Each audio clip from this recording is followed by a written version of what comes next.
boys of Brisco and Bradshaw. I would be Bradshaw. That would be the WWE Hall of Famer, Oklahoma's favorite son, Mr. Gerald Brisco, and we have got an incredible treat. I've been looking forward to this for ever since Mr. Brisco told me we're getting one of the greatest band lead singers, writers of all time. 30 million plus albums. His album, Siamese Dreams, recorded in the 90s, best-selling double album of the 90s. Also was called A Perfect Body of Work. Grammy Award winner, MTV Award winner, American Music Award winner. He's won everything. And one thing that we love is he now owns one of the most iconic, legendary wrestling promotions of all time and the oldest, the NWA. He is Mr. Billy Corgan. Billy, welcome to the show. Thank you. I think Mr. Brisco knows a little thing about the NWA, so I'm proud to be with both of you. Well, thank you, Billy. You know, NWA, yeah, man, it rings so close to my heart, you know, and it struggled around so for so many years after, you know, after the peak years, you know, after real, and then they you know, they had some champions that I wasn't really pleased with the direction of the company going, but man, and all of a sudden, when you took it over, I got a smile on my face because I know what type of promoter you are from your music. So I was really pleased, and I knew that NWA would come back to what everybody wants it to be, and that's just a great organization with great talent and great matches, and add to that great history there. But speaking of history, you know, we're doing a little research on you, of course, coming into this thing. I said where your roots of wrestling went back to, I believe it was Chicago, with your grandmother introduced you to the sport of professional wrestler, and Dick the Bruiser, who was a dear friend of mine and an acquaintance of John. Bruiser really wanted to pique your interest. Is that true? Tell us about that, those childhood memories with Dick the Bruiser and your grandmother. Sure. Well, when I was 4 years old, my mother had some health issues. My father was out of the country. He was a musician. They'd split up, you know, typical American stuff. But so I ended up living with my great grandmother, who was in her 80s and from Belgium, barely spoke English. And so there I am on a Saturday morning watching Bruiser yell at me through the television, you know. And, you know, we all have those memories where it's like you become captivated, but you don't understand what you're watching. You know, you don't know anything about the business. You just know something is different is happening. And of course, Bruiser was one of the great legends of all time. And, you know, I'm just a kid. I don't know I'm watching future Hall of Famers. You know what I mean? I'm just watching whatever's on television. And I just fell in love with professional wrestling. And, you know, the great thing about owning the NWA is, you know, you get to create your own version of the NWA. And part of what I realized over owning the company for 5 years is the toughness that I've tried to bring back to the NWA. The type of professional athlete I want to bring back to the NWA is very much rooted in those early memories, which is basically AWA style. But all that, of course, grew out of the NWA. And of course, you know, what you guys were doing in Florida and all that, you know, it's all kind of added up over time, where I sort of realized that a lot of people sometimes sort of make it seem like the business that you created was of the past. I don't see it that way. I think that is the business. And I will go to my grave fighting to say that this is the core of the professional wrestling business. So just talking to you today even just kind of fills that loop in for me, because I don't think it gets any better than Bruiser screaming at me through a TV in 1971. That's not sentimental. That, to me, that is the business. He is the business.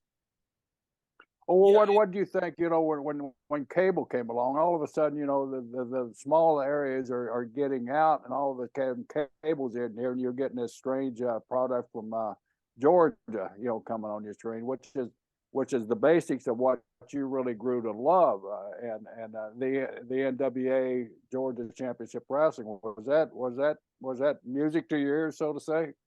Well, it was so different from what I was used to, because of the way Chicago worked. You had Bruiser coming in from Indiana and the Gagnes coming down from Minnesota, and then putting on these super cards in Chicago. I didn't know that's what was happening. All I know is Chicago had a certain feeling to it. It was very, very rough and rugged. And then, of course, when Georgia started coming in, Dusty, Flair, that crowd, it had a little bit more swagger and swing to it, but I liked it in a different way. It felt more modern of the times, and I guess it was. I mean, I remember watching Flair and thinking I wanted to kill him. I didn't know he was Ric Flair, the future, Hall of Famer. I just knew that every time he appeared on the television, I wanted to kill him. You know what I mean? So, but it was so different than that AWA style. Yeah, and it's funny because you can always tell the old territories by the wrestlers. You look in the old AWA, they were all old shooter guys, all old wrestlers wrestling down in Florida. Tennessee, had a lot of ha-ha, but they drew a lot of money. Texas was all blood and guts, hardcore. Puerto Rico was really blood and guts. Japan was the old style, just mat wrestling. So was Europe.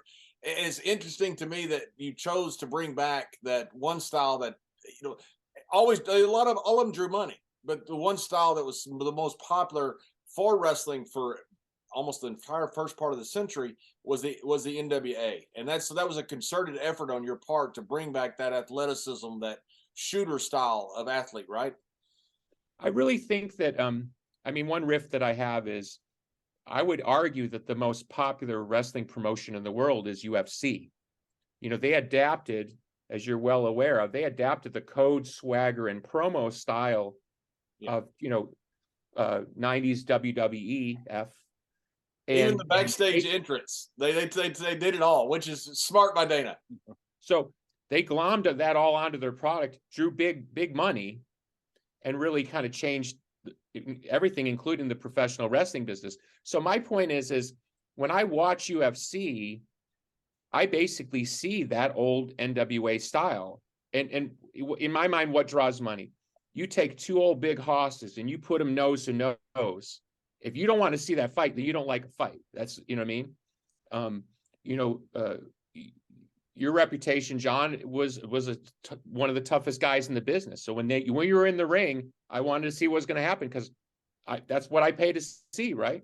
So if you don't believe in that, on the business side, I don't know what business you believe in. Why do the heavyweights traditionally always draw the biggest money? It only really gets subverted when you have a phenom of a talent like a Shawn Michaels or a Conor McGregor, who's such a great promo and such a great fighter you want to watch, or a Floyd Mayweather, where you want to watch basically middleweights. But at the end of the day, 8 times out of 10, it's the heavyweights that draw the biggest money. And so I always say, if I go to the circus, I want to see the elephants. And when they got rid of the elephants, they got rid of the circus. So I think that all goes together in my mind. Yeah, and you always have the Hagler and Hearns. You always have a great draw, among the middleweights of two guys who are just great fighters. But I agree with you. It's always the heavyweights. They're always overshadowed by the Alis and the Foremans and the Fraziers and the Holmes and the Klitschko's and the Tysons and the great heavyweights that end up coming along. I was at WWE a couple weeks ago, and when Brock Lesnar and Bobby Lashley first started getting head to head, the entire arena changed. And when I broke in the business, Skandar Akbar used to tell me how Lou Thez, when he walked out, everything changed, because they knew this was the main event. I know Jerry knows Lou, or knew Lou, and knew that was the case, but there's still, you got to have that presence and that comes from these guys that just are able to carry themselves. Yeah, I worked with Bobby Lashley at TNA for years. And no matter how many times Bobby walked past me, I would always follow Bobby. It's just, you look at Bobby and you're like, what is that? Who looks like that? You know what I mean? How could you not look at Bobby? He's just a phenom, right? So you book that on paper, right? Lesnar versus Bobby Lashley. If you don't want to see that, what do you want to see? That's my brain. Yeah, right. Talking about looking at guys, the old story that I was present at when I first brought Brock in to meet Vince. We were in Minnesota, and I invited the wrestling coach down and Brock and Shelton Benjamin down to meet and kind of see our pay-per-view system, how we go through doing our TVs. Vince never pays attention to any outsider outside the business. He just, whether you're all pro football player or what, you're just another guy. Vince has seen it all. So we're sitting there, we're leaning on the backstage crates, that hauls all the equipment around, which I'm sure you're familiar with. And Brock had dressed to the T. He had one of those tight knit shirts on, mostly 22 years old at the time, jacked out like this. And Vince always loved the jack guy. So he was walking by, going to the gorilla position, getting ready to go monitor some matches or some rehearsals. All of a sudden, I see him walk out of his office. And I said, well, I want to get him, but I want to see him do it naturally, you know. And so I'm waiting, you know. If he would have missed it, I would have grabbed him. But anyway, he didn't miss him. As soon as he come out, I saw Vincent's eye. He's always mapping the territory out to see his quicker route to escape, you know. And so he's walking by, and all of a sudden he looks over there, and I see the corner of his eye. I look over there. All of a sudden, that eyes and that face just get big. He stops immediately in his tracks, turns and comes over to Brock, and I want to meet you. But once again, it just goes that people want to see that damn size and everything. Yeah. That's it. That's it. What was it when you were growing up in Chicago, right? And you were you had your dad was a singer with a creative occupation. I understand from watching a lot of your interviews. Yes, sir. What ended up getting you into singing? What made you want to be a singer? Obviously, you were good at it, but what made you start thinking I can do this for a living? Well, let me flip the script on you for a second. My father was a great professional musician. He never achieved any degree of success, but he was good locally. But very good singer and very good guitar player. When he heard me sing, he told me, don't sing. He said, you're a good guitar player, stick to guitar. And the only reason I ended up starting to sing was because I was in a band, and the other guy was a decent singer and player. And I wrote this song that I wanted him to sing. And so I said, hey, I got this song. He said, can you play me the song? I played him the song with my not so good voice. And I said, what do you think? He said, I'm not singing your song. You sing your song. And the way he said it made me angry. And so I owe him a favor, because I was like, oh, okay, I'm going to write better songs than you, and I'm going to sing better songs than you. And so that began this journey of like, okay, I guess I got to be a singer, because that's the only way we can kind of control my destiny here. And it makes sense to me now. But at the time, I was so, I mean, if your father tells you you can't sing and he's a great professional musician, you know, it's kind of hard to get past that. And my voice has always been sort of a weird thing, because not everybody likes my singing voice. It's not a put on, it's just the way I sing. And I remember somewhere in my 30s, sort of, I don't know, feeling down about myself. And I thought, this is crazy. You're a platinum artist. You've made all these big albums, and you're getting caught up about your voice. Like, obviously somebody likes what you're doing. And somehow I freed me up to just kind of just go with it. And yeah, it's an interesting thing, because what in the beginning seemed like a weakness, oh, your voice is too weird, is now kids ride in a car, and the minute my voice comes on the radio, my kids point at the radio and say, there's daddy, because they just know the sound of my voice. It's that different that it sticks out. So I honestly didn't want to be a singer. I really just wanted to be a guitar player. What is it that, because I'm like most people, I believe, that can look at something and say, I know what I like, I know what I don't like, but I'm not somebody that can look at an empty space and create that. You can as a songwriter. What is that? And most songwriters are more in touch. The ones that I've met are more in touch with things around them. That's the reason they can put it down on paper and make it into a lyric and make it into prose, what people are trying to think, or Sure. make a symbol out of something with words. What is the formation of a song when you start thinking of it and when you start to put it down on paper? How does that work in your mind? I love that question. Just a quick sketch. Oftentimes when I'm in a writing mode, I'll get up, as soon as I wake up, I'll go right to a piano. So I barely am awake, and I'll start playing the piano, and I'm just playing, and it all just sounds very normal to me. Like, oh, that's nice. Okay. And then I'll play something and I'll go, well, that's different. It's just like a catch of the attention. Just like he was talking about, it's the songwriter equivalent of seeing Brock Lesnar. All of a sudden I'm like, okay, there's something in this little thing right here. And whether you can, I guess, sustain the curiosity, where a day later you come back and you still feel that little kink in your heart, like, oh, that's something cool there. John Lee Hooker, the great blues singer, they used to ask him how he remembered his songs. They said, do you write your songs down? He said, no, I write the song, and then I go to the movies, and if I come home and I still remember the song, it's a good song. It's got to have some personality or something that feels just different enough. Because if you're a musician, you listen to a ton of music, so you're very familiar with what's out there. So what sticks out in your own mind with your own curiosity and creativity is sometimes hard to get at. And for some reason, I think I've written over 400 songs at this point in my life. I've written songs for other people. You know, the old way of saying is you kind of have a knack for it.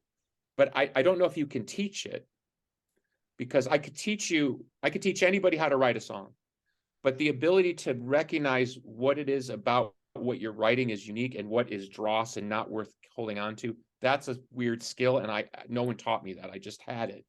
And I had it from a very early age, which was weird to me, because like I was saying about my voice, when I wrote songs when I was very young, 18, 19, nobody paid attention to the songs. So I didn't think I was writing very good songs, but I was actually writing good songs. And the reason they didn't like the songs is because they didn't understand what I was doing. So they were burying what I was doing because it was unique, but that uniqueness was exactly why I became a big songwriter later. But somehow I was able to maintain my integrity through that, because everybody, like same with wrestling, everybody's trying to tell you do this. At some point, you got to kind of know who you are. And somehow I knew who I was with songs, not as a person for sure. I'm a much better songwriter than I am as a human being, but somehow I just knew what I was doing, but I could never in a million years tell you what that is. You know, Billy, do you notice that you carry that same skill as for writing a song over to kind of writing your TV and relating to your TV, the storyline that goes along with that? Are there any similarities in that? Yes, sir. It's the ability to organize something over a period of time, whether it's short or long. But I will say that booking is its own skill. Because there's different arts to booking. I mean, you can write it on paper, but it doesn't mean the talent believes in it. It doesn't mean it's right for their characters. It doesn't even mean always that the audience even understands what you're trying to get at. I get this a lot sometimes in wrestling. People want me to dumb down what I'm doing in wrestling. They kind of do this thing like, oh, wrestling fans aren't that bright, which I don't agree with. But wrestling fans aren't that bright. Just dumb it down and it'll work. And I'm just like, Breaking Bad, it's not a recent example, but like Breaking Bad is one of the most successful television series in the history of television. It changed the way people view television, literally. That is a very sophisticated show. I just don't believe that the modern person watching modern television needs stupid storylines. And I'm at times surprised that wrestling hasn't adapted to the idea that there can be more nuance and subtext in a storyline. So I don't think I figured it out, but I'm still trying to figure it out the way I figured out songs. There's a sense, like I was telling John, there's a sense that I can get at something there that only I feel, and I don't know if I'm right or wrong, but that's my feeling. And I refer back to my songwriting in the same way. There's a sense of curiosity. And when I look at the television and I do something right, in quotations, I don't care if anybody gets it. It's weird. It's not an arrogance. It's, oh, that's what I'm looking for. I want that feeling consistently with the NWA. And it's the old fire bad, water good Neanderthal type thinking. That's very comforting to people because it's very easy to understand. But when you make it gray, that's when it becomes also compelling. It's not as comfortable, but it's also more compelling, which is where storylines get when that become very successful. You mentioned the songwriting. Hot Rod was a good friend of mine and always would tell me about how to be a heel and stuff, which I appreciated so much. But it was always, you can't out Hulk the Hulk. Don't copy the top guy because you have the top guy. Every top guy that comes along is different significantly from the last top guy.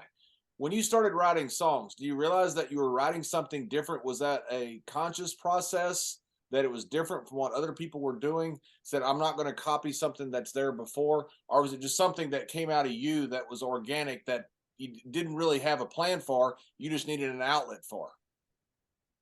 I remember a time I was in kind of in this weird sort of basement we had, and I was living with my father, and I asked him a question about, I was trying to learn somebody else's song or something. And he said, don't bother with that. He said, write your own songs. If you're going to make money in the biz, it's going to be as a songwriter, which turned out to be probably one of the best pieces of advice I got. And but right away, my interest in music was different than other people because I was trying to put together things that people would put together. What would now be called alternative music, although it wasn't called alternative back then. It was called new wave or whatever. And heavy rock. When we would put that style together, people would say, oh, this is awful. Like, what are you doing? So I got a lot of negative feedback, but I felt I was onto something. And so it was really more a process of taking something that was very different and figuring out how to bring it into the mainstream. And for that, I really looked towards bands like the Beatles, I would literally sit with a Beatles song and I would say, okay, what is it that the Beatles do? Not to copy what the Beatles were actually doing in terms of chords and melodies, but like almost like how you would lay out a match. Like, how do they start this song? How do they get into the chorus? How do they get out? How do they create tension? How do they bring you? How do they hold you at the end? I would just sit and break down songs almost how you'd break down a match. And then I would take that thinking and then adapt it to my songwriting. So I took basically avant-garde songwriting thought or process and then put it into more of a traditional rock and roll format. And as soon as I did that, the band shot up like a rocket. We went from playing in 1991, we were playing 400 or 500 people in a club. And by 95, we were headlining arenas. And what you just told us as far as real time, you're in Denver right now. You sold out last night, so you're still hanging from the rafters, as Ricky and Robert would say. Yes.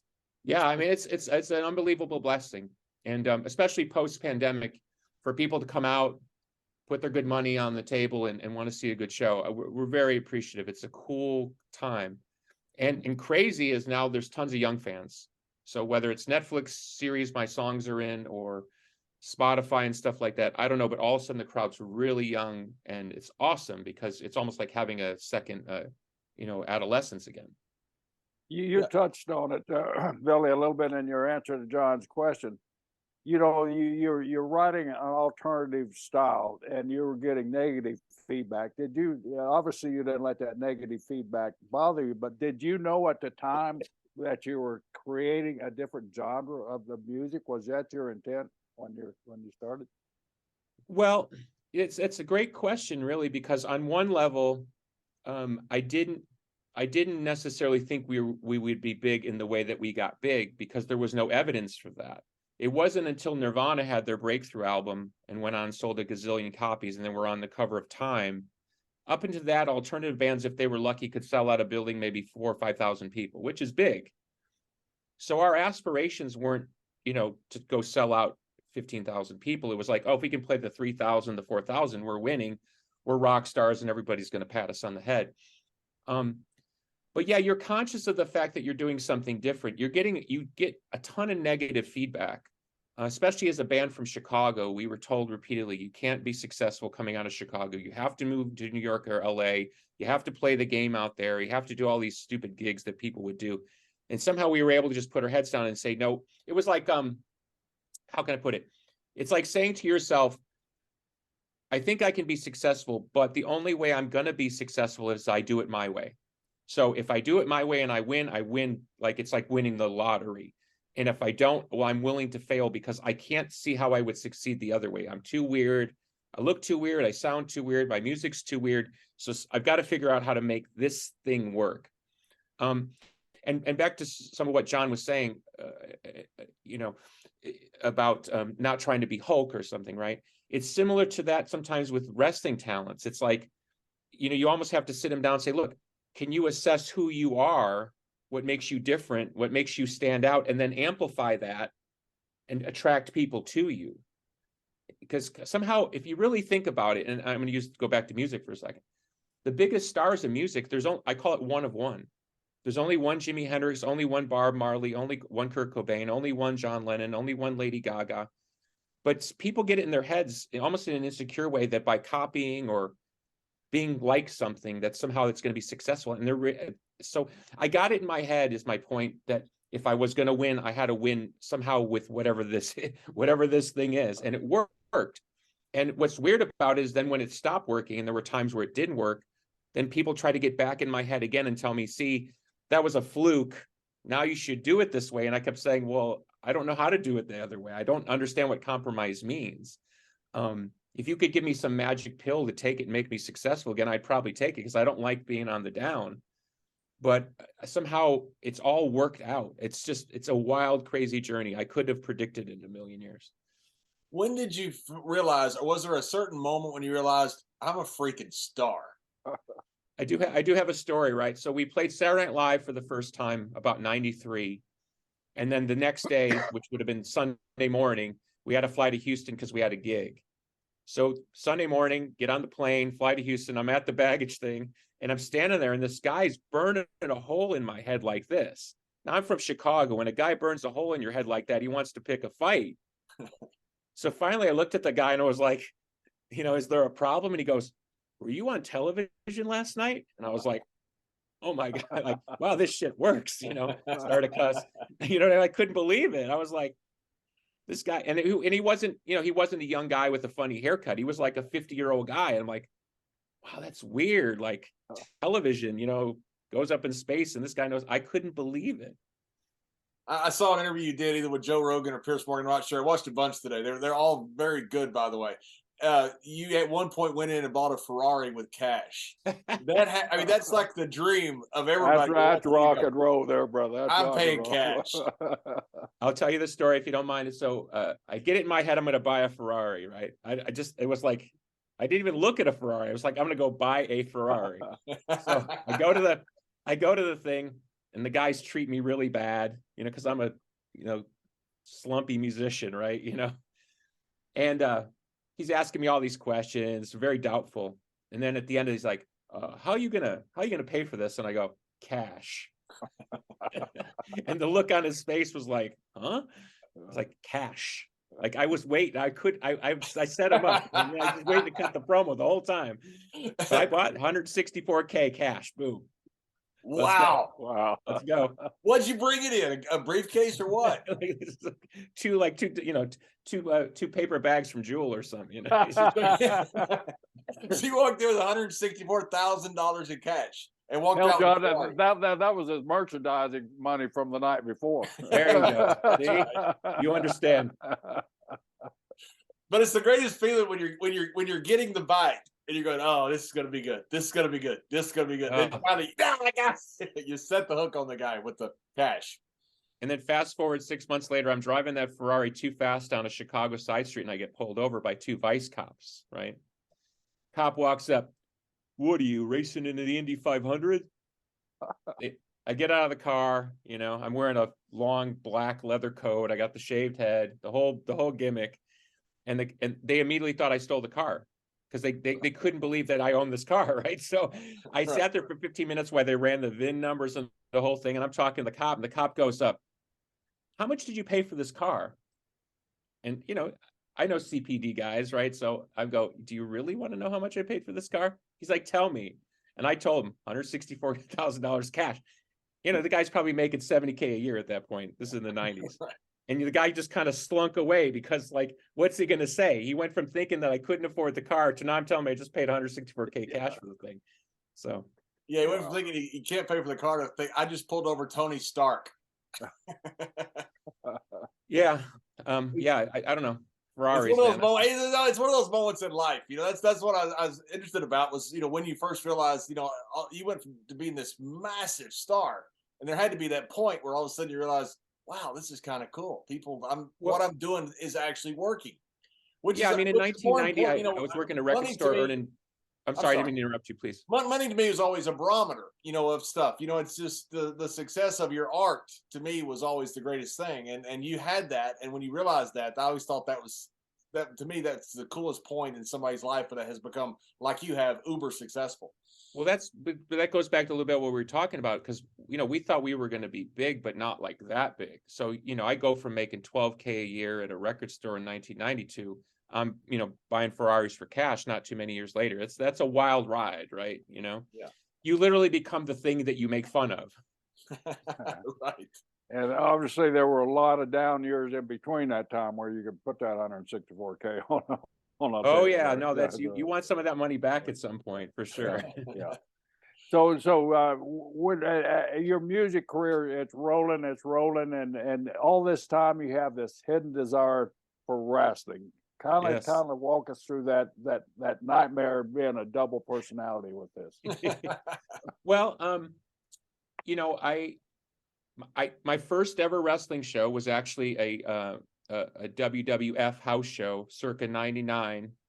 And so, in Chicago? You know, yes, sir. At what used to be called the Rosemont Horizon. Right. Yeah, I don't mean great building. when times were bad, that was the one arena that we drew in. It was always a good crowd. Chicago was always one of the best towns for us, even when times were. Now, 99 times were good again because Steve had gotten really hot and the Rock had come on, but Chicago was always great for us. The old Rosemont. So, you know, celebrity stuff. So somebody calls somebody and they said, who do you want to meet? You know, they're going to bring out somebody to meet me or something. So I said, I want to meet Foley.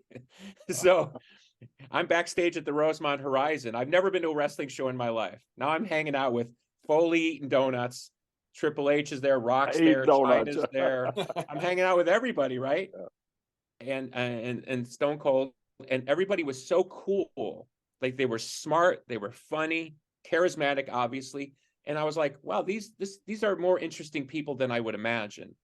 So after that, I started going to, you know, ECW shows, stuff like that. And I got to know some of the boys. And, you know, like, you know, the mark you become, I started asking questions like, why is this? And why was this finished this way? And why did he use the lead pipe and all that stuff? And guys I made friends with in the business started smartening me up to how the politics work and stuff like. I just found it fascinating. It was like stumbling upon the greatest sort of weird thing that you could imagine. The behind the scenes part of the business is honestly more fascinating to me than what goes on in front of the camera. And so I got kind of lured into the business at some point. I was working on the indies in Chicago. And I did that for a while, and it was kind of, it ended in a sour way. I got a reality show that never went anywhere. It actually was Wait, you're working on the indies. You were actually working matches or what? Oh, no, that's not, those are for the tough guys like you. No, sir. I was booking shows and kind of part of this company, an indie company in Chicago. You know, classic stuff. You know, you got some indie workers, and then a name guy would come in and sign autographs. You know, the basic stuff. I did that for a few years. I actually got a reality show signed by AMC, which was a very hot network at the time. And we started making the series. I thought it'd be fun to kind of do a kind of behind the scenes, kind of cool kabuki thing, but with indie wrestling. They love this series, but then they end up canceling all their reality show programming. So the show never got made other than these 4 episodes that never aired. So I thought, okay, I'm done with wrestling. The whole thing fell apart. Okay, I'm going to go back to my day job. A few months later, Dixie Carter calls me from TNA. Hey, you want to come in and be part of the office and produce? And it was like, oh, this is kind of interesting, you know. And so I learned the business inside, even though TNA was very dysfunctional. I learned how to produce segments, which, as you both know, is very important to how a wrestling company sort of gets its product across. I started learning how to work with talent. I started learning how to book for real at that level for television. And so I did that for a few years. And then at one point, I even took over the company, and I invested in the company, and that turned into a whole public mess. And so when that was done and the lawsuits had settled, I thought, okay, I'm really done with professional wrestling. And I walked away, and, you know, a few weeks later, somebody calls me and says, hey, the NWA is for sale. Would you be interested? Wow. And here we are, you know, some 5 years later. Yeah. Going back working with Dixie, and you're working with talent. Now, some of these talent at TNA were starred talent like Mick Foley and some of these. How did they accept you as an outsider coming in? I mean, we've seen that when writers come in for us, but you're not the ordinary writer. You're a superstar, and you're coming in and sharing your knowledge with. To me, you know, a great performer. If you're a great performer in your business, a great performer is a great performer in any business. So they had to be just licking their chop to get knowledge from you, in my opinion. Well, you know, that's again another great question to try to tackle. I found that who I was really didn't mean much to the talent. In their mind, and I can't say it was what they were thinking, but this is the way I sort of surmised it. They didn't really see how I could help them, other than maybe my influence in the office with booking. Outside of that, they didn't think I could do anything for their career, and they weren't particularly interested in me as an artist unless they were fans, and some were, but most weren't. And so they just kind of treated me like an outsider. Some people treated me honestly very, very badly. You know, I don't want to say it was hazing, but it was definitely disrespectful. But I'm tough enough and not dumb enough to have run to the office and tattled. I just kind of tried to navigate my way through, and I made relationships which last to this day. Drew Galloway, who was Drew McIntyre at the time, you know, tremendous talent, had been in the WWE, came out, and then eventually has now gone back and one of the top guys, of course. But Drew was a guy who was smart enough to understand and pick my brain about the bigger world. You know, he was able to get out of the wrestling bubble and try to understand. Billy's had all these experiences, and Billy's been on these big stages, so he would pick my brain because he's a smart guy. Other guys just rejected me whole cloth. He can't do anything for me. He's just a stooge. It's some celebrity thing. It's some Dixie thing, blah, blah, blah. The way I really felt I earned my stripes was really producing. and getting there in the morning, taking talent in the corner, producing segments, and getting those talent over on television. When they started getting on television more because of the segments I was producing, and their value went up on the indie circuit and all that stuff, that's when the talent started treating me differently. They saw where I could directly influence their ability to draw. And I started to respect that. And it became less of like, you should respect me because of who I am, and more like, okay, I'm going to prove it to you that I'm a valuable person in this business, and not expect that you care about who I am in another business. And that really changed the tenor of my relationship in TNA. And if you look at some of the people who are currently wrestling in the NWA, whether it's an EC3 or a Tyrus, that goes back to those relationships that we formed, where they understood that I was there to help them get over, that I wasn't there to sort of just peacock around. I take great pride in making the NWA not about me. You know, I understand wrestling fans want to see the great stars perform at the highest level, and that's what I'm here to do, to facilitate that. Yeah, Ron Fuller, we had on just recently. He was the same way. He's a terrific promoter, and he always never made it about him. In fact, he a lot of times didn't even want to wrestle, even though he was a great talent himself. But that's a rare trait with the promoter. It's very tempting to put yourself into the mix. Have you ever been tempted to put yourself in the mix like that? Well, I'm sure you have, but how close have you come to saying, you know what, I'm just going to be a character? I do it a little bit, but I try to I basically kind of play myself with a little bit of turned up for wrestling volume. But if I had my druthers, I wouldn't be part of the show at all. But there is something where me being involved does help. But I'm very cautious about that. You know, you have huge name value. It makes sense for you too. You know, I remember when Oprah started up her network, she wasn't on it, and she was the biggest name in television. You know, it was in hindsight the mistake not to have her own show on her network. Question I have for you: talk about backstage producing. MTV wrote about you that you treated your videos like art, not just like albums, marketing and sales. Yeah. Did you do a lot with your MTV videos that you had? Did you produce a lot of those? Have a lot of input with those? Is that where you got your training and producing things? Yes, sir. Yeah, I found really early on, and I'll be simple about it. And this is early 90s stuff. I can't say how it works now, but there was kind of a thing like, okay, you're a young band. They're going to assign you a director who doesn't want to make music videos. He wants to make Nike commercials. So you're just his prop. The record company's going to give him 30 grand, 50K to make a video. He doesn't really care what happens to you. But yet your fans, or your hopefully future fans, are going to watch, and they're going to figure out who you are, who they think you are. So it was very weird to me that there wasn't more concern with the way the band would be portrayed and received by fans was bigger deal to the record companies. So very early on, I started fighting with everybody and saying, we won't do this, we won't do that. And one of the most famous things that happened was on our second album, we put out a video with MTV, and it did okay, and it was very arty. But it was more the director had done this really kind of crazy thing. I mean, he took film and put it in a bathtub and washed it with acid, so we looked all like we were distorted. And anyway, the video didn't do that well for MTV, so the record label started panicking, and they wanted us to make on our second video what I call the band against the wall video. You know, they put the band against a brick wall, and the band acts all tough, and that's your video, right? I had this idea where I would play an ice cream truck driver, because in my real life, when I was a kid, there was an ice cream truck on the street. Kids were all gathered around it. I went over. Guy said, pick out what you want. I picked out what he wanted. I went to pay for it. He said, it's on me. I said, why? He said, I'm quitting this job. I hate this job. I've been giving away all the ice cream. So this stuck in my brain. And so I was like, I want to make a video based on this real life incident where I'll play the ice cream truck driver. And, you know, I go to pick up the band, and the record company was like, absolutely not. You cannot make this video. You're insane. You're going to destroy your career. And I held my ground, and somehow I got the video made, and it went on to be this super iconic video. So that became a way of like, proof is concept, right? I proved the concept that the band being portrayed more as characters than like the band against the wall, like every other band, was good for business.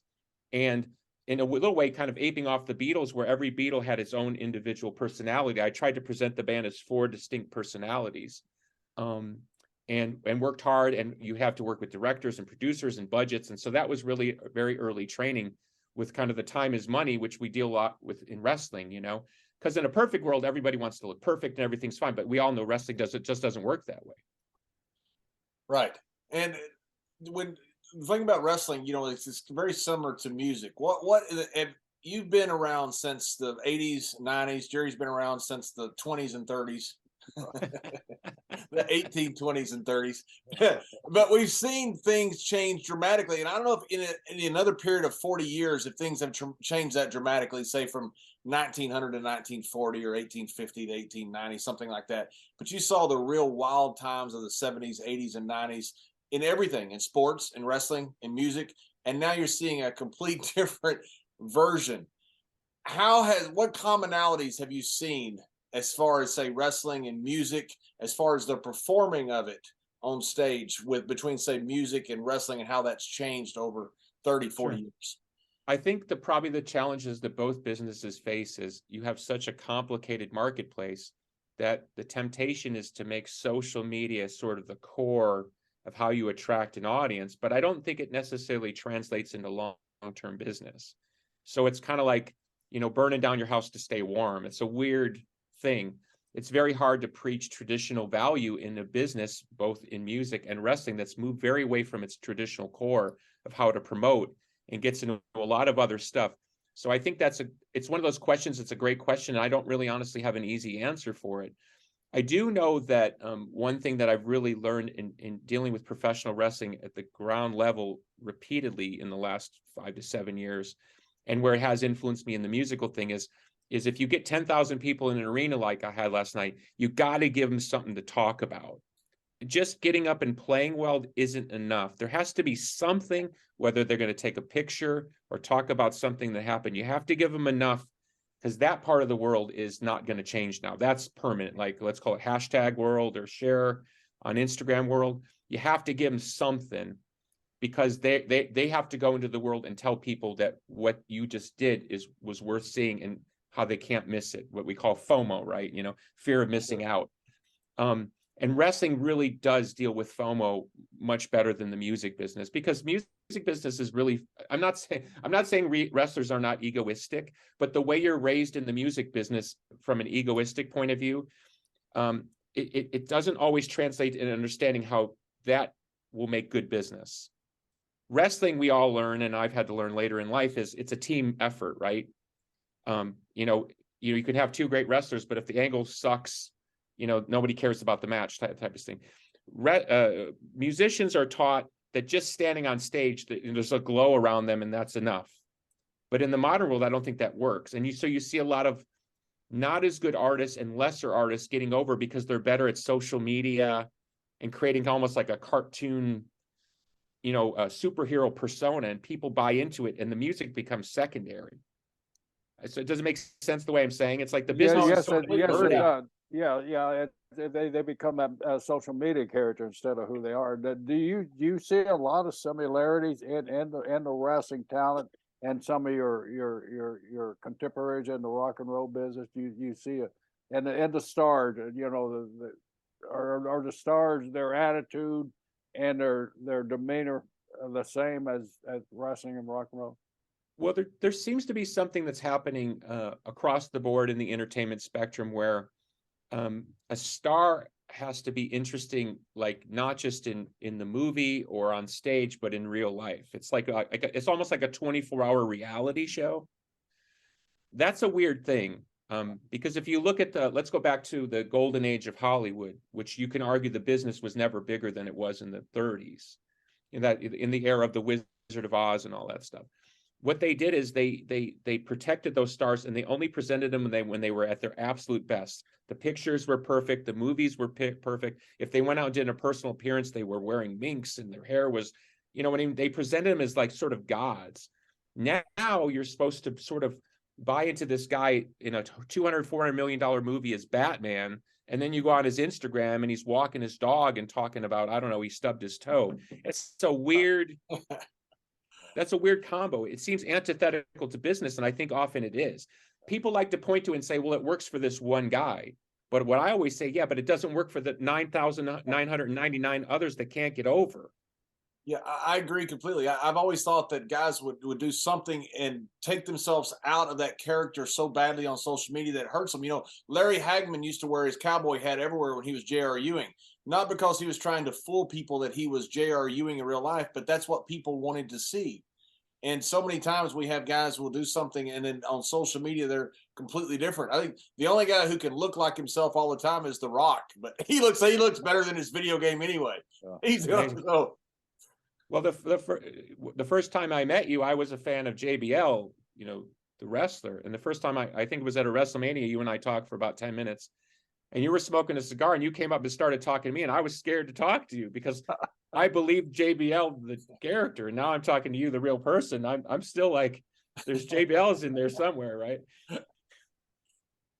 did you ever, I always thought Michael Jordan, who obviously you're a big Chicago fan, I always thought one of the appeals of Jordan was the tongue hanging out and people watching him play with such passion. He was arguably the greatest player of all time. You can argue that with Bill Russell and a few others, but one of, if not the greatest of all time. But people loved paying their money to watch a guy enjoy themselves. When you played music, or you still playing music, I'm saying, Yeah. but when you're out on stage, it's similar to like when we're in a town every single night. I would always change the matchup because I would get bored. I wanted to stay fresh for the audience. You don't have that option a lot because people want to hear the songs that have made you so popular that they love so much that they've listened to for a couple of decades. How do you bring yourself into something creative every single night when you're playing a lot of the same set, even though you have new music, but you're playing a lot of the same set? I love that you're asking that. When we were younger, we used to play a different set every night because we wanted to sort of have that dopamine hit of like the anxiety versus can we pull it off. About 15 years ago, I had a private conversation with Pete Townsend, and he shocked me because he said The Who always played the same set every night. And The Who was known as one of the most crazy rock and roll bands ever. So I said, why would you guys with that rep play the same set every night? He said, we figured out every second of that show how to maximize our impact.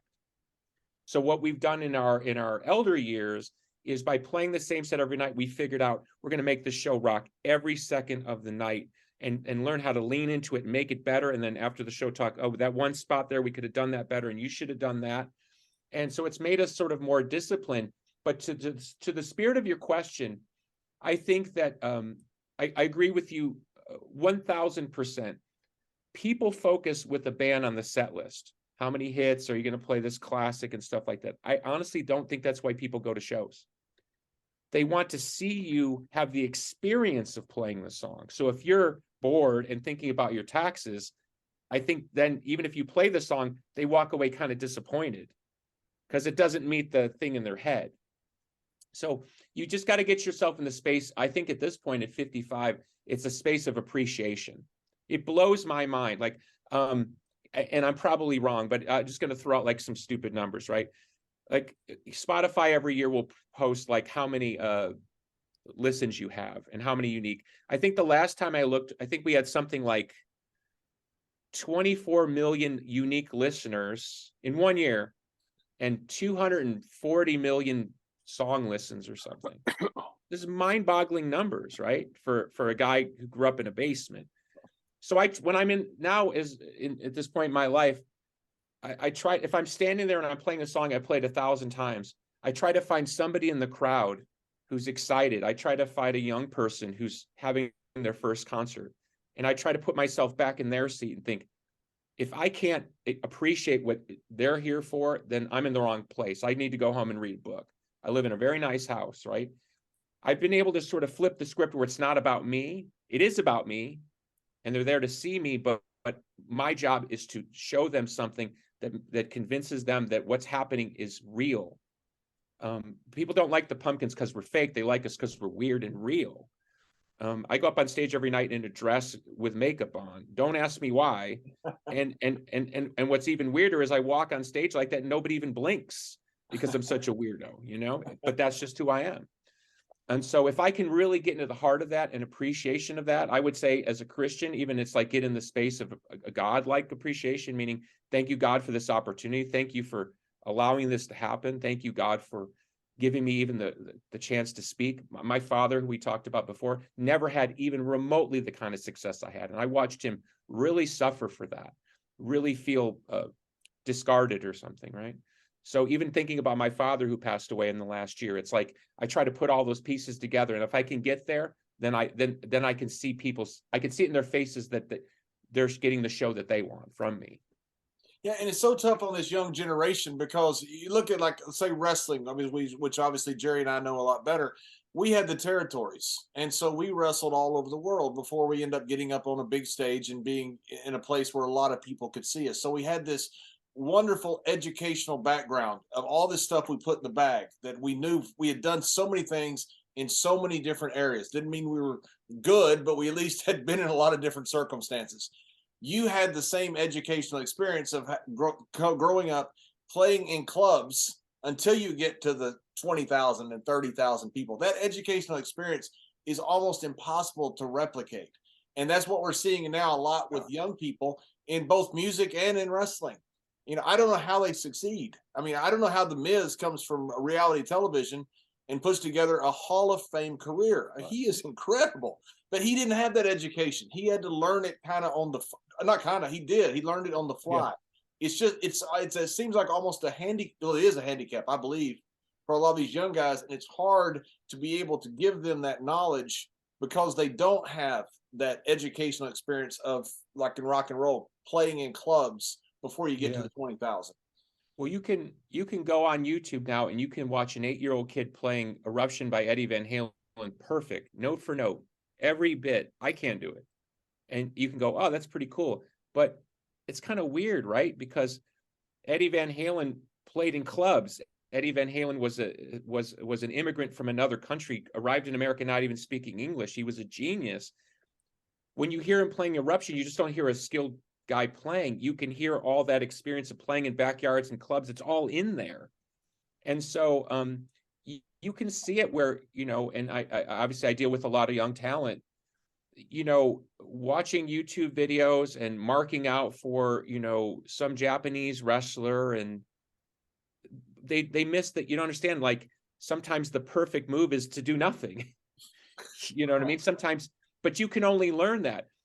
The Smashing Pumpkins, you know, the first gigs we had were, Chicago's a rough town.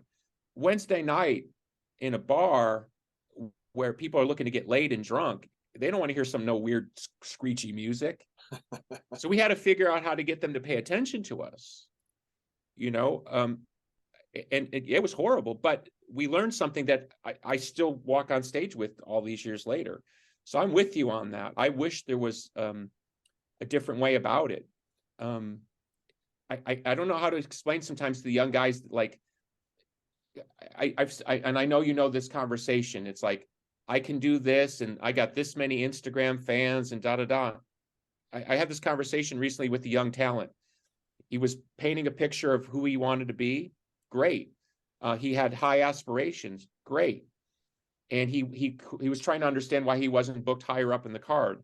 And I pointed, and I said, and we had sold that night, you know, 650 tickets in a place that could easily hold 2,200 or something. I said, until you can sell those tickets, I don't want to hear about it. Because I was in the same spot. So you're talking to the wrong guy. You know, when I was you, did I want somebody to do me a favor and pull me up the card? Absolutely. When I would go to Europe in 1992 and play at 4 p.m. with guys throwing beers at my head, do you think I was having a great time? Well, I love hearing these similarities to, you know, to our business and your meat and potatoes business, music, and along the way there, I mean, you know, as you found out being an owner and having a independent promotions in the past, wrestlers have great sense of humor, and they like to rib each other. They, you know, normal people call it haze each other. Do you guys have that in the music business, or is there anything like it, or the ego's so big that you can't do that? Let me tell you a little secret. Okay. Pretty much everybody in the music business hates each other. Okay. So if there's any hazing or ribbing going on, it's going to end in bloodshed. Because and okay, it's a bit stiff the way I'm putting, but let me put it to this way. This is what I love about wrestling. guys who don't like each other and girls that don't like each other are forced to work together. They have to learn to work safely and get each other over to continue to work. Music business, you are raised, that's your enemy. That guy in front of you on the bill or that guy behind you on the bill, they are your enemies. So you grow up in this weird space where you don't want to deal with anybody. They hate you and you hate them. Yeah, you might smile and wave in the hallway, but you want to kill them and they want to kill you. And it's only later, after everybody's kind of succeeded and made the cut, then you actually, like, there are guys that I hated back in the day that I hang out with now and get to see each other, and it's all meet the kids and it's awesome. And we laugh because we go, I hated you and you hated me, because that's just the way we were raised in that business, because it was so cutthroat. Wow. I want to get to the NWA, but I saw a great story you told, I think with Joe Rogan, about when you almost ruined the Bulls championship by forcing Dennis Rodman to go to Vegas. You want me to tell that story, or? Please, yes. Yes, which I'm exaggerating. It was the other way around. But but here's the story. So I think is it Larry Ellison who owns Oracle? Yes. Yes. Okay, so the Bulls are playing in Utah. This is the first, because they played them 2 years in a row. Mm-hmm. So it was the year before Michael retired. So I went to every game, home and away, during the whole playoff run. So I'm in Utah and hanging out with Dennis. And Dennis says, "Do you want to go to Vegas with us?" And I'm like, "What do you mean? You guys just played. There's an off day, and you're going to go to Vegas on the off day?" "Oh yeah." I'm like, "You have permission to do that?" "I can do whatever I want." Phil said I could do whatever I want. Okay. So now I'm on a private plane with Larry Ellison flying from Salt Lake to Vegas. We land, I don't know what time we landed because it was after a game. He's just on national TV. Now we're in Vegas and he's playing craps. Up all night, no sleep. Get on the same private plane back because he's got to make a 9 a.m. or 10 a.m. shoot around. Wow. Right. So I'm the only person in the stands like this, dying, and they're out there doing a shoot around. He finishes his shoot around, press, whatever. The game's the next day. His entourage starts to gather up, security, some CPD, work private for him, blah, blah. We go, and where are we going? Oh, we're going back to Vegas. What do you mean we're going back to Vegas? We're going back to Vegas. I'm not going to Vegas. They made me ride with them to the airport, and Dennis got on a normal jet. He's one of the most famous people in the world. Hasn't been to bed. They called Larry Ellison to see if he'd get the plane. And Larry Ellison's like, or somebody with Larry Ellison said, "What are you talking about? Like, we just put the plane away." He jumps on a public flight, and remember, everybody, this is Dennis Rodman, 96 Dennis Rodman. You could not walk 3 feet without 100 people. Grandma, little kids, Dennis. So now he's walking through the airport. They make me go with them, and I'm like, "I'm not going. To hell with you guys. You're insane." Okay. So they've been off. Now I know some people in the Bulls camp, friends with some of the players and the wives, because you're just kind of in the camp. It's definitely being a mark, let me tell you, because I used to say, people say, "Why are you hanging with the Bulls?" I said, "This is the 1927 Yankees. You're never going to see this again. This is a traveling rock show." And it was amazing. Saw Michael play 60 times in person. Doesn't get any better. So somehow that day I go to lunch somewhere in Park City where they were staying, because Jerry, it was not Jerry Reinsdorf, the guy who was the Krause, who was the GM. He believed it was better for the Bulls to stay at altitude, so when they came down, they would be more acclimated to the. So we're up in Park City. I swear this is a good finish. So somebody takes me to lunch. I'm hanging out with like a wife or somebody, but somebody I'm friendly with. And as we're sitting there, there's Phil Jackson's family when he was married before. So it's the Jacksons, and I met people. "Hi, how you doing?" Great, beautiful day, eating outside. Here comes Phil Jackson. He sees me sitting there, and he gives me the death glare because it's my fault. Okay, and I want my instinct was to want to go up and go, "Phil, it wasn't me. You don't care about me." He wants to win a championship. You know what I mean? So from then on, whenever Phil Jackson saw me, I got the death glare. You're the rock and roll guy that influenced Dennis Rodman. I'm the one telling him don't go back to Vegas, right? And I mean, because somehow he worked it out with the team or with Phil, where he was allowed to do what he wanted to do. So think about that. He's in the NBA Finals. He gets on a plane after the game, goes to Vegas, parties all night, comes back for the shooting round, gets on another plane, a public plane, flies back to Vegas, parties the entire time, makes it back in time for the game and plays. I don't know how you do that and get away with that on a team playing in the NBA Finals, but he did it. Dennis Rodman. What could you say? What a difference he made with that team. He was one of the best defensive players of all time. He's one of the few guys that could guard Shaq. You and I got the same eye. I used to point to people and say, look how big Shaq is and look how big Dennis is. How is Dennis guarding? Remember, they used to have to do that thing with the elbow, or like they could only bend their arm and all that stuff. He guards Shaq 1-on-1. Dennis was so crazy. Dennis was one of the most freakishly strong people I've ever met. You know, Dennis told me when he had a growth spurt when he was about 22, he grew 6 inches. So coming into college or coming out of junior college or whatever, he was only about 6'2", 6'3", he wasn't recruited. And then he grew 6 inches and suddenly everybody wanted him.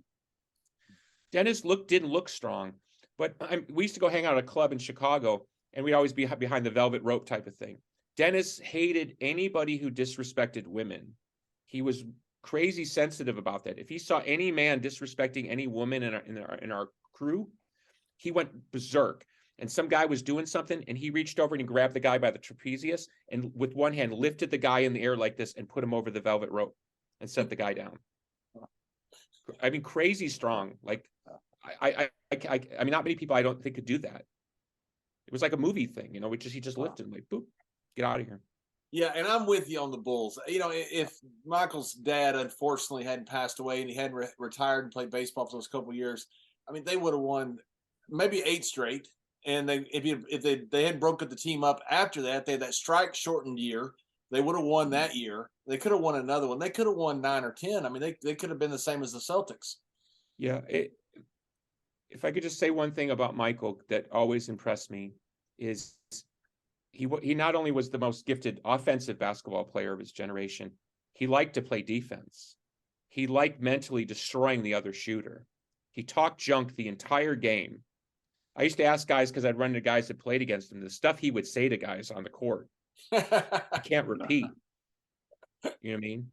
The simple stuff, he's like, you can't stop me tonight. I'm going for 60. You can't stop me. He did a 3-pointer. You can't stop me. You can't stop me all night. But then he'd say stuff about the guys' wives. I mean, it was vicious. But they played defense like crazy, that team. Between Scottie Pippen, Dennis, and Michael, when they decided to shut down another team, it was crazy because they were so gifted offensively, but defensively, man, that when they turned up the heat, wow, it was something. One of the greatest clips I saw of Michael was some practice, and Jordan was there running sprints or something. It was just some practice in the middle of the season. He won every sprint by about 15 feet, and he's the greatest player at least for sure that generation, maybe of all time. What an example he was. I mean, it was like Bo Jackson. You know, Bo Jackson was that rare combination of incredible talent that also had this desire like Jordan. You know, you wish he hadn't got hurt. Good grief. Yeah. Special. Yeah. But that to me was the essence of Jordan. And again, we go back to one of the reasons people love watching him play, because they knew that he was playing with passion. Well, he liked to win. I mean, that was obvious. I mean, remember in those 2 seasons, they were 72-10 and they were 70-12. And I think over those 2 years, I think they lost 2 or 3 playoff games. So they were 150-20 over 2 seasons. I mean, that was just redonkulous. Yeah. The NWA, what is your vision for the NWA? I mean, it's one of the greatest, maybe the greatest. I mean, you only have 2 that exist now. WWE went from WWF, but this was 15 years earlier. One of the greatest organizations of all time. What is your vision for it as far as going forward? I mean, what would you like it to look like in, say, 5 or 10 years? Well, first of all, and it's been very hard for the general wrestling community to understand, is to me the NWA is a mainstream product. I want to bring back a mainstream traditional mainstream wrestling product to television, national television or international television. It's not complicated. In terms of the vibe, I like that old shooter vibe.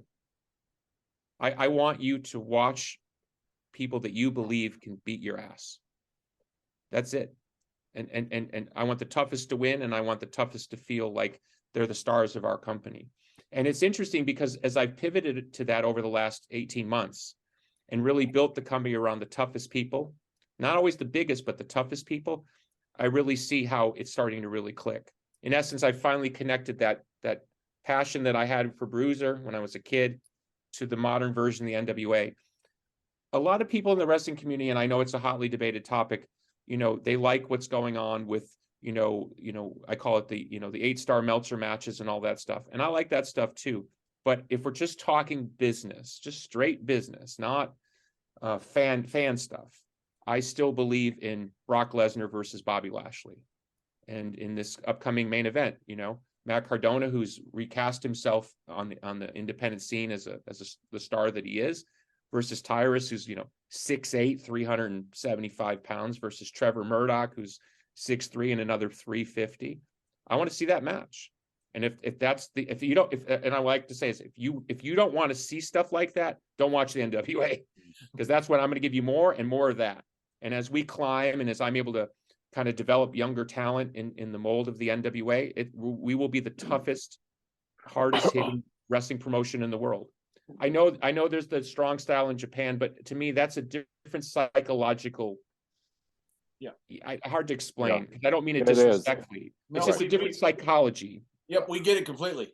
Yeah. Yeah, completely. The Yeah, strong style what in Japan, Jerry, can explain it so much better than me. It was completely different from what we did in Texas, which was pretty hardcore, to what they did in Florida, which was very much what you're talking about, the old NWA shooter style of wrestling.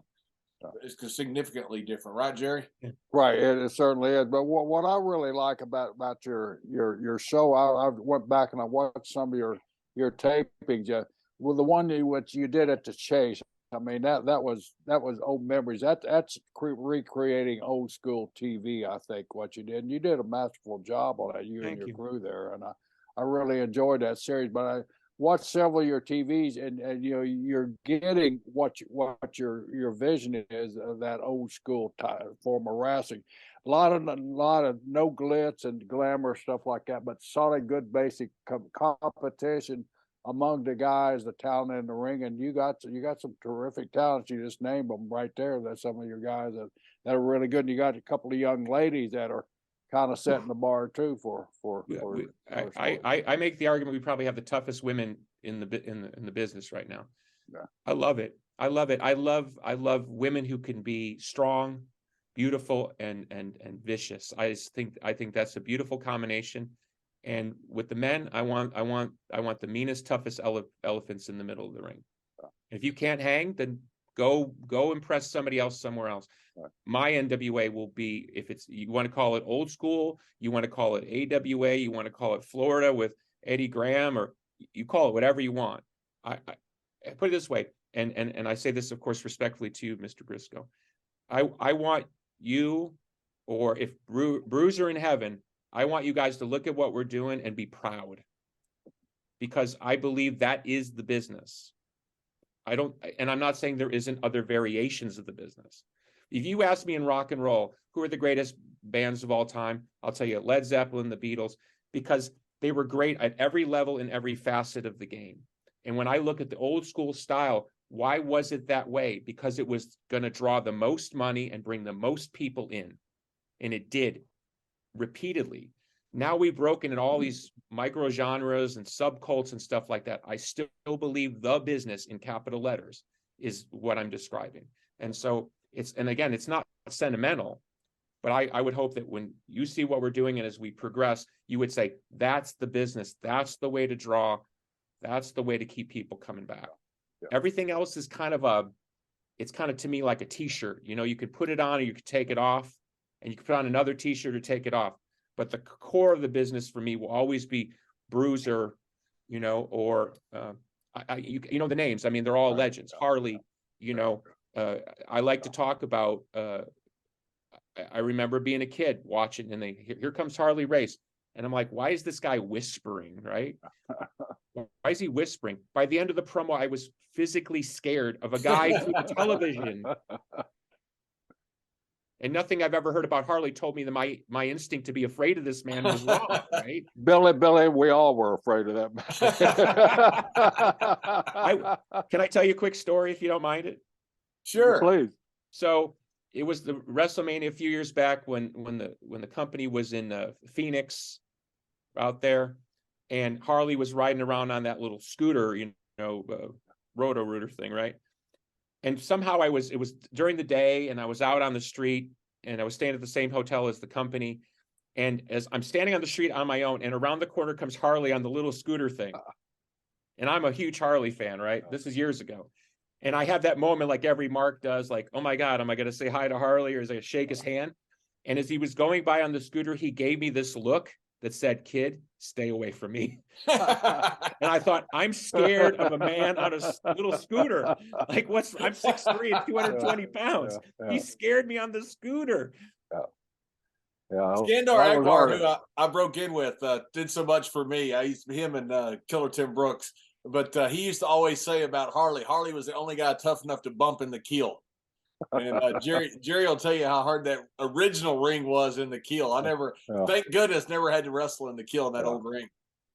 It was hard and big, 22 foot wide, man. You hit a crisscross on those, it'd take you 5 minutes. It'd take you forever. Especially like guys like Dick Murdoch or some of them. But my goodness. You call a crisscross with Dickie there, and he'd screw you, kid. He'd take 2 steps, turn around and punch you in the head, But, the NWA, it had such a tremendous amount of influence. I mean, Vince Sr., he built his territories on ethnic guys, big, strong, muscle guys. But when the NWA came along and they selected my brother and Dory Funk as their champion, Jack was such a prototype athlete during his time that, Vince Sr. started watching this guy because Jack was over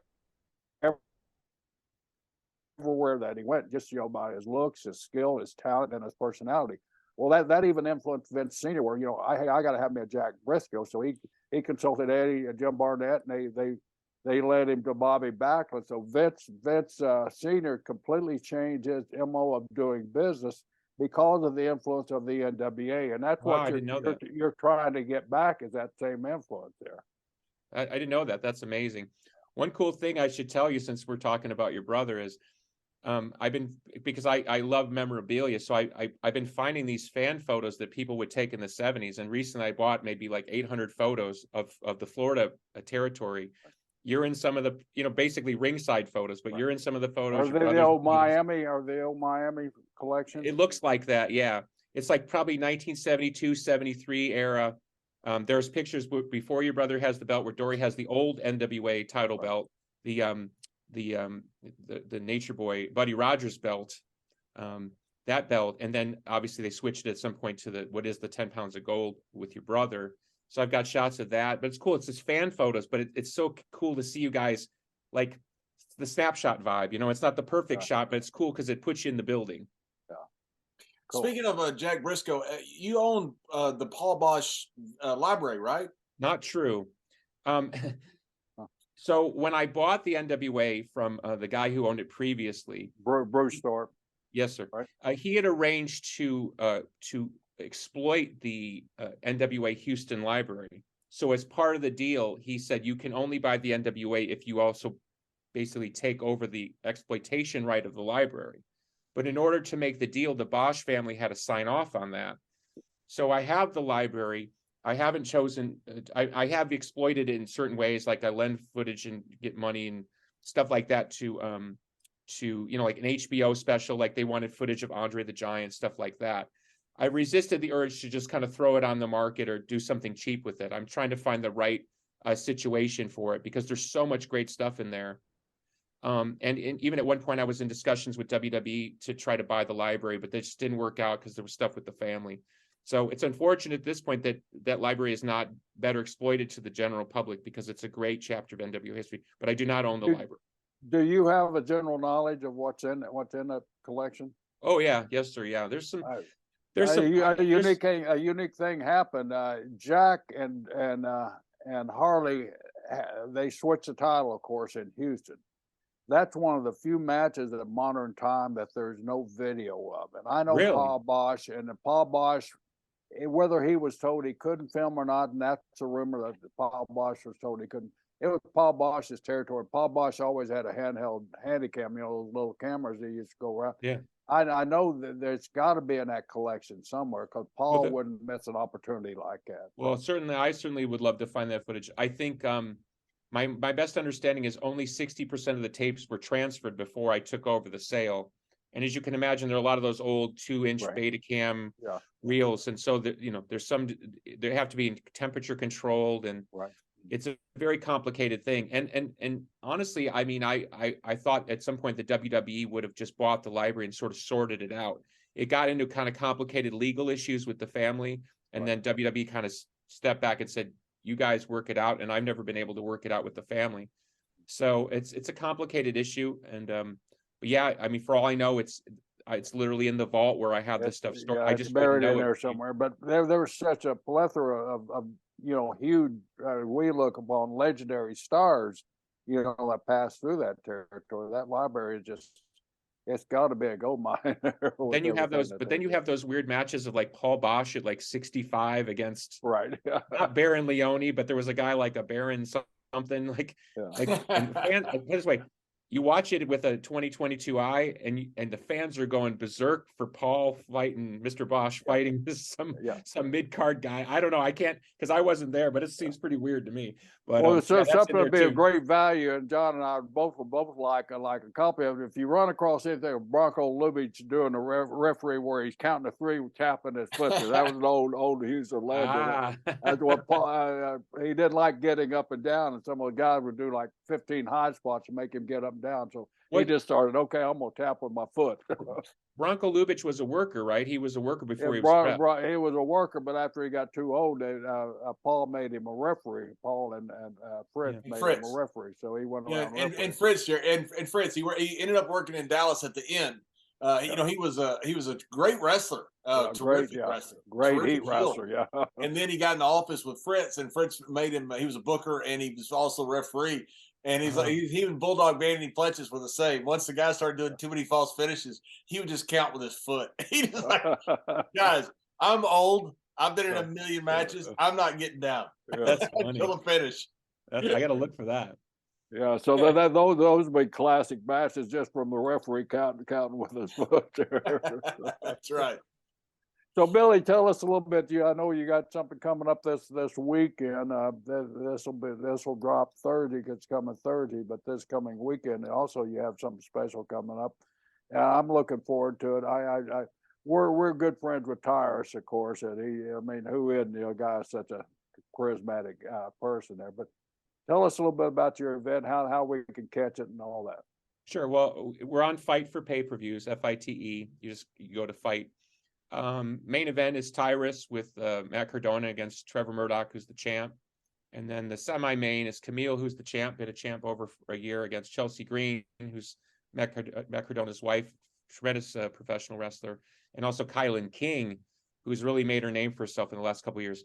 Big, hard hitting, probably 6 feet tall, but hits hard and goes hard. I mean, I'm just a big fan of her. So just those two kind of main events I'm very proud to present. We have other stuff like Colby Carino, who's obviously the son of Steve Carino, a former NWA world champion, against Davey Richards, still one of the best professional wrestlers in the world. Colby told me that he wanted to become a professional wrestler, not because of his father, but he saw Davey Richards at an ROH show when he was 13 years old. And so I put that match together with MLW, Davey's champ there, National Openweight Championship. We got a casket match between Max, who's 5'11", the non-binary nightmare, against this Russian Natalia Markova, who's I think one of the best female professional wrestlers in the world right now. Gosh, there's so much. I think we have 11 matches on just the main card, so it's a pretty stacked card. And like I always tell everybody, if you don't like what the NWA is wrestling, if you don't like what the NWA is doing, you don't like wrestling. I can't. I get all the other stuff, and I know I'm repeating myself, but we are just wrestling. We're straight up hard and tough. And I think people are really surprised by what we've been able to build in the last few years. And it really goes back to what I've been saying. It's like there's something about the toughness, which is that old school toughness, whether it's the hitting or the selling or whatever those combination of factors, that's the modern NWA, and it's really starting to click. Great. You said modern toughness, and I know we were talking about the NWA belt. You own the original NWA go 10 pound to go now, right? Or is it? No, sir. Well, there's a bit of confusion there. Harley had a belt, but I heard it was a recreation. It wasn't the belt that he actually won. Well, I can tell you the original. It's got that dent and the globe there and the dome. Well, Triple H owns the Flair belt, as it's known, so he owns that one. So we're the original one. Is that the one with the dent in it, or do you know? Don't know. You know how that dent got there, right? Jack hit Harley over the head with the thing. I've heard that story, yes, sir. So that if that is basically in quotations the one that Flair held and is the one that Triple H has in his office. I've never seen it with my own eyes. What we have is a sort of a modern version. I love belts, old belts. I actually have Mildred Burke's belt. I don't know if you know that story. No, wow. I don't. Tell us. I'd love to see that belt too. Maybe I can get a picture of it someday. Well, yeah, tell us the story how you got that belt. Somebody I know owns the rights to the Mildred Burke story to adapt to a movie. Somebody in the music business, and they said Mildred Burke's granddaughter is selling a bunch of memorabilia, including the title belt. Is that something you'd be interested in? And so I reached out to the granddaughter, who I actually just spoke to today, and a lovely woman. And she said when she was a kid, her grandmother never talked about wrestling at all. It was like, that part of my life is over. And Mildred Burke was a huge star, crossover star. And was a main eventer in a time where in many cities, women weren't even allowed to wrestle. So it was a true legitimate star. So that belt that came out, I think, maybe out of Ohio in 1937, that became the original women's belt and was recognized as the world belt, I think, up until 55. And they did some kind of swerve on Mildred to get the belt off of her, even though she never lost. So that belt was still in the family, had never been offered for sale. So I talked to the granddaughter, really lovely woman, and it was hard for her to part with the belt, and we'd have subsequent conversations, and crazy enough, she was a fan of mine. And so getting to know her as a person, talking to her about her grandmother, we talked about the money side, but ultimately for her, it was like, is this going to go to the right place kind of thing? And we had a conversation where I said, listen, I really do want to honor your grandmother on this. This is an important piece of history, and it belongs as part of the NWA history.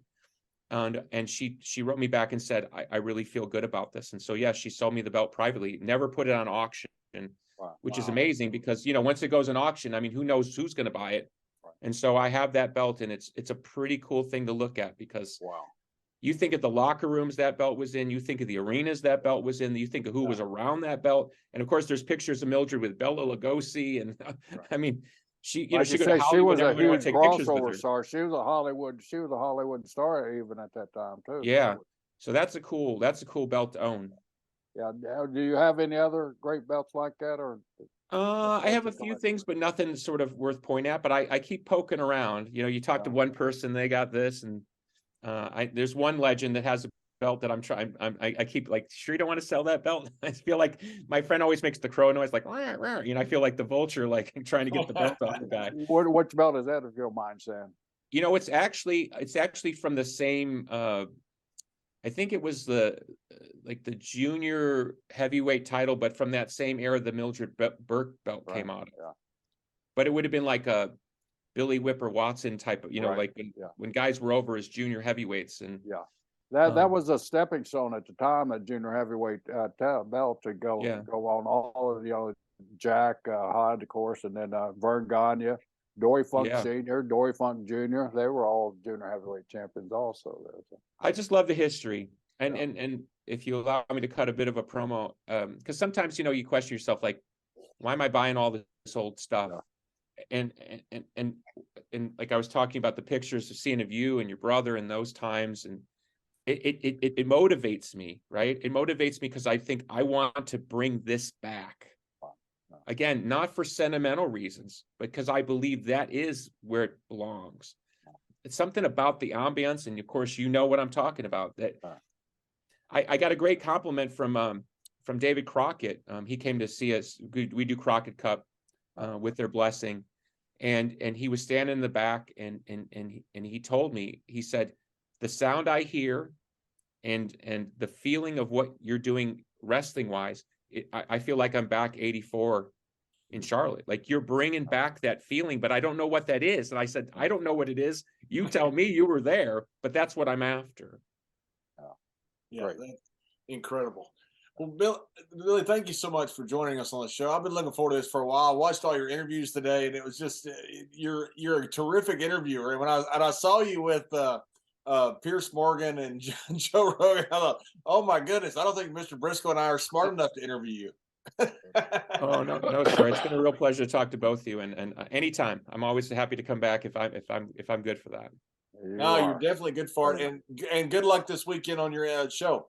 Thank you so much.